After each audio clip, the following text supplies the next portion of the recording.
tak kandhani bolo. Sukses nunggu tuwa ki ora apa-apa, ora masalah. Ora kudu kaya pendekar-pendekar social freedom. Nah, karo nunggu tuwa, kuwi enake ngopi. Kopi dino iki, aku nggawa Robusta Dacrus 100% saka Jogja Roaster. Iki enak banget iki nggo gawe ngancani rondo. Nah, dino iki enake kuwi nggawe kopi sing saka Indonesia wae. Iki sak ngertiku kopine saka Rembang. Kopi lelet. Kopine 2 sendok, 3 sendok. Nek saya oke, saya mantep kopimu bolo. Aku seneng gula tapi sithik wae. Rasa oke-oke. Jalali password Marki Brew. Mari kita ngebrew.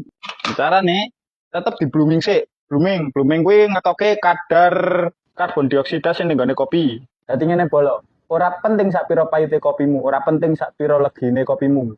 Ora penting kowe kopi saka kafe, kopi pinggiran, kopi angkringan. Sing penting siji, kenceng sing pas seduluruan. Abrak.